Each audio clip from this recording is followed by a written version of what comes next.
the unpopular topic of the day. The question is, if you could only listen to 10 albums for the rest of my life, what would they be?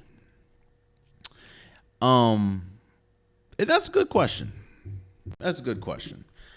Now I have to.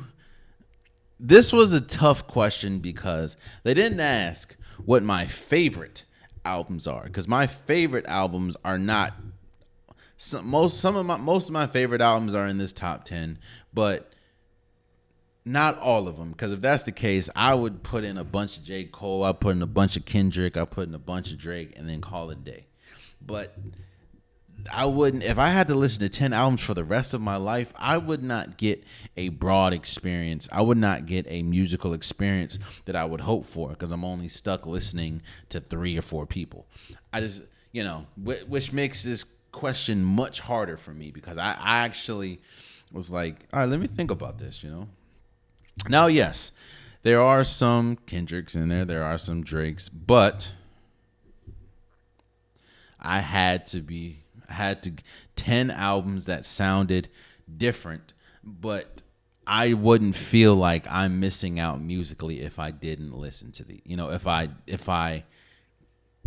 had these, you know what I'm saying? Let me first start with a couple honorable mentions. I don't have any J. Cole. Now, people understand, and people that know me know that J. Cole is one of, if not my favorite rapper. J. Cole deserves, 2014 Forest Hill Drive, the off season I love. Might Delete Later I love. For Your Eyes Only. And if we're talking about mixtapes, which is another thing, I didn't add mixtapes in here, because if that's the case, then obviously Friday Night Lights would be in here, But J. Cole is not in here. I just felt there were 10 albums that I could not leave off and have a magical musical experience for the rest of my life. And as much as it pains me, because people know that J. Cole is one of my favorite rappers, he's not on this list. Chris Brown is not on this list. Now, again, another person, I love listening to Chris Brown's music. He's not on this list. And I did think it would have been a little bit of a cheat code if I added his last few albums. Like if I added Breezy, if I added Heartbreak on a Full Moon, Indigo, 1111, because those are like long projects. Like I think Heartbreak on a Full Moon, the deluxe, that joint's like 2 hours long. So obviously I could cheat with that, but I just didn't want to. And again, Chris Brown is one of my favorite artists at this point. One of the best artists to ever come out, especially with what he's able to do, but he's just not on my list. I don't want to, and there's a bunch of, albums that could have been on my list, like Cleo Soul could have been on this list. West Side Boogie could have been on this list. Big Crit, shouts out there. I definitely grew up. He's not on the list. Kid Cudi is now on this list. Definitely grew up listening to Kid Cudi.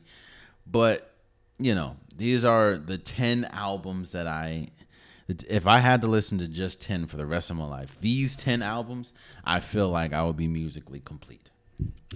And this is no particular order, but I'll give you my 10. One of them is arguably my favorite album of all time.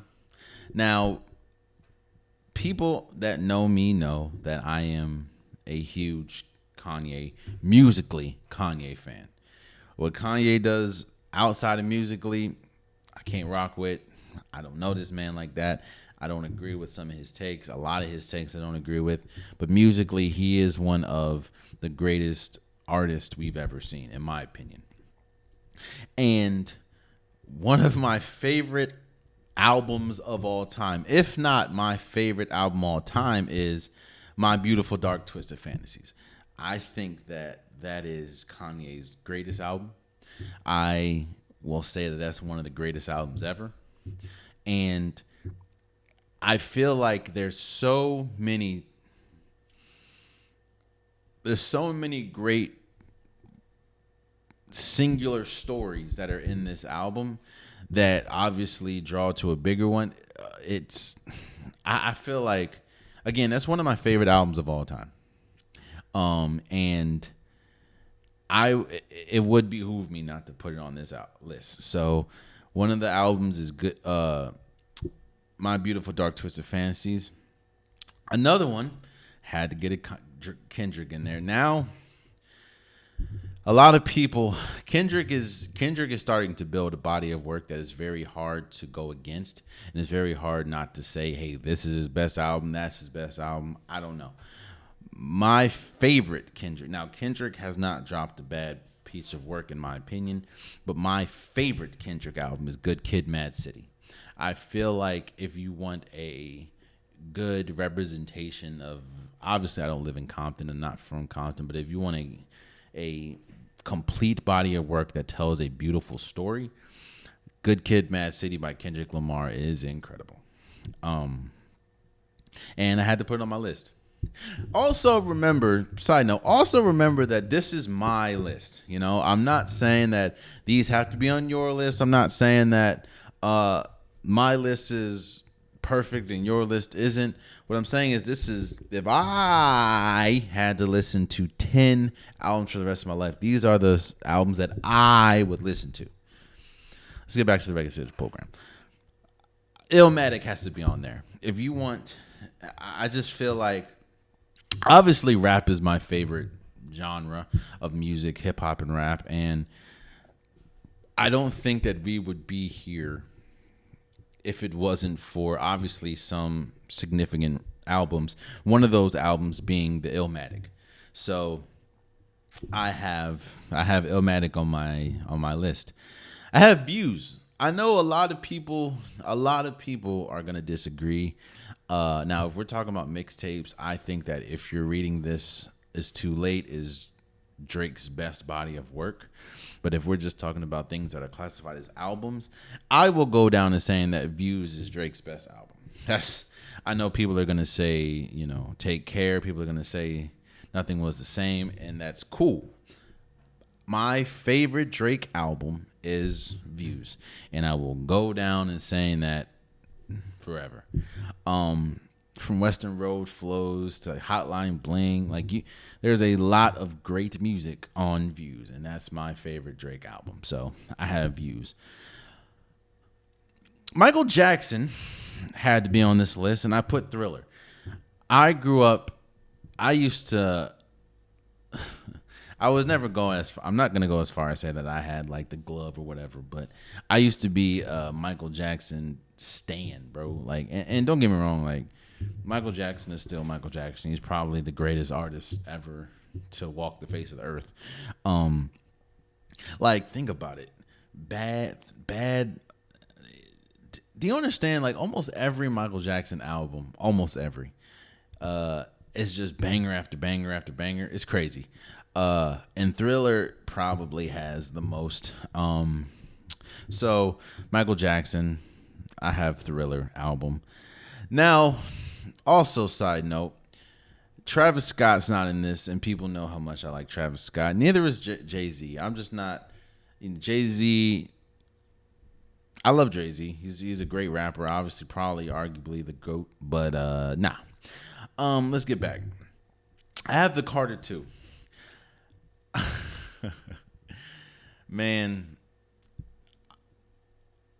I don't think people, especially in my high school days, I don't think people understand the connection that I have with Carter 2 and how the Carter 2 almost shaped what I was doing in middle school / high school. I don't remember exactly when, but the Carter 2 to me is Lil Wayne's best album, not best project, best album. And I understand that if we're talking about hits, Carter 3 probably has more hits, but the Carter 2, whether we talk about Hustle Music, whether we talk about whether we talk about Mo Money, Carter 2 is it. So I have the Carter 2. If I'm not mistaken, 1, 2, 3, yeah, that's my last rap album. Okay. There's two artists that I just have an affinity for. one of which I grew up listening to. The other one, she's just incredible. That is Jasmine Sullivan and Anthony Hamilton. My mom, I grew up listening to Anthony Hamilton, and I just love Jasmine Sullivan and her voice and how she's able to sing, and I think she's one of the greatest singers of all time. With that being said, I have two albums. I have Justin. Oh no, why do I keep saying Justin? I have a Jasmine Sullivan and an Anthony Hamilton album. For Anthony Hamilton, I have Soul Fire. Anthony Hamilton has probably the most soulful voice you will ever hear. And he's one of the best artists ever he's one of the best singers ever as far as I'm concerned. Anthony Hamilton is an incredible singer, and Soul Fire is probably my favorite Anthony Hamilton album. Ball and Chain is probably one of my favorite songs. Daydreaming is probably my favorite song. I would have to think about it, but Daydreaming is on Soul Fire, so Soul Fire had to be on this list. And for Jasmine Sullivan, Hotels and Motels. I probably have no business loving this album nor loving this song as much as I do, but BPW is probably my favorite Jasmine Sullivan song. Yeah. Hotels, she did her thing on Hotels and Motels, and it's one of my favorite albums ever. Now, all of these aren't my favorite albums, but that's one of my favorite of all time. So Hotels and Motels, definitely. Then I had to put in two classics. In the last two, I have Rapture by Nita Baker. She be wilding nowadays, but growing up, my mom introduced me to Nita Baker very young, and I've been going crazy for Nita Baker ever since. I was actually heartbroken I couldn't go to her concert. That's how much I listen to Anita Baker. She's incredible. She's definitely on my list. And the last one is Confessions by Usher. I think Confessions is arguably one of the greatest R&B albums of all time. And I had to put on the list. So my complete list is My Beautiful Dark Twisted Fantasies, Good Kid, Mad City, Illmatic, Thriller, Views, Hotels, Motels, Soul Fire, Carter 2, Rapture, and Confessions. Now, again, these aren't my favorite albums. These are the albums that I would listen to for the rest of my life and not feel stagnant, not feel like, dog, I don't feel like listening to this no more. Those are the 10 albums. Oh, man, you stayed to the end of the video. I appreciate you. If you like what you saw, be sure to hit that subscribe button so you'll never miss any content from your boy. You can also go back and watch past episodes, past clips, and don't forget that the Unpopular Podcast, new episodes drop every Wednesday and Saturday. Appreciate you.